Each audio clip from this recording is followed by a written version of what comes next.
Everybody got cut off. So 3, 2, 1. Hi, everybody. Hi. It's BabbleGab. Mothers and fathers and kids. Oh boy, yeah. Sisters and brothers. Sounds like some stupid 1971 joy together song. You know. Oh yeah. That was a big year for those. Let's all hold hands and celebrate joy. So I liked it, so it was all right. Yeah, it's kind of fun. It's kind of fun to listen to. Like the Guess Who, Share the Land. Share the Land. They'll be given away when we all live together. Yeah, 50 years later. Yeah, it seemed like about 71, Jesus was really big in pop music, which is a good thing. Oh, yeah. And they weren't being ironic or snarky either. They were actually being honest. Oh, the good old Norman. Except for Greenbaum. Oh, Greenbaum. He eventually apologized for that. He just, because he's Jewish and he didn't understand that Christians don't ever think that I've never sinned. Yeah. Boy, what a faux pas. Yeah. I wonder how early on he started catching heck for that one. Probably the next day.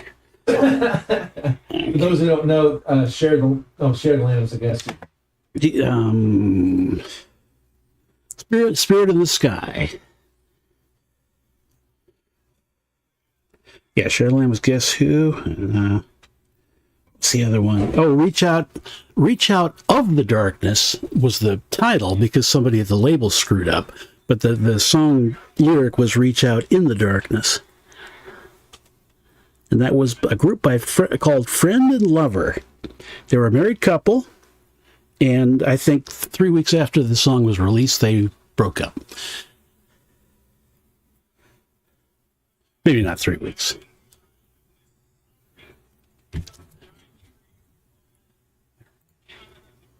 No, not that. Yes, there we go.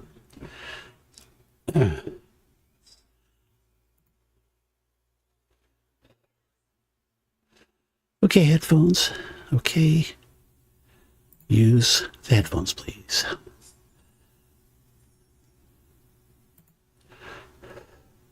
Okay.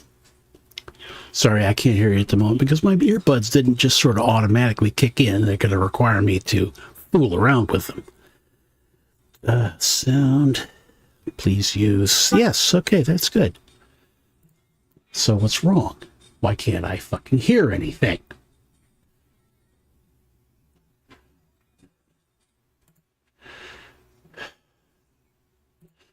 Oh, dear.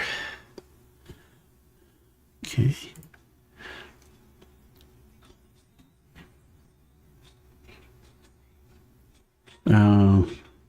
I'm not hearing anything from you. I don't know what the hell's going on.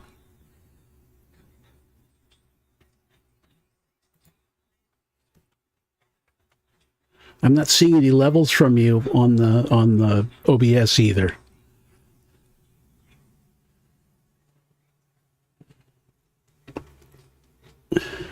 Please work. What's going on? Okay, Zoom audio. Properties, I don't know. Capture audio, okay.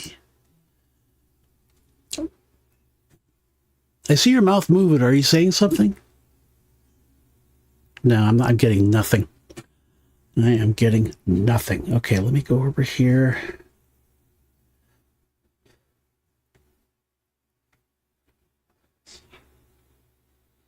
Come on, man, work. Okay, let me mute that and try that. Are you talking? No. Okay, I'm getting nothing. Oh, what am I going to do? What am I going to do?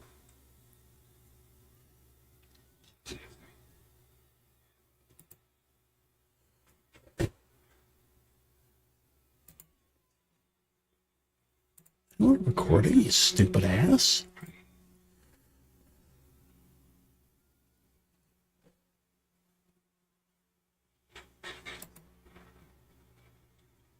Oh, please work, please. Please work.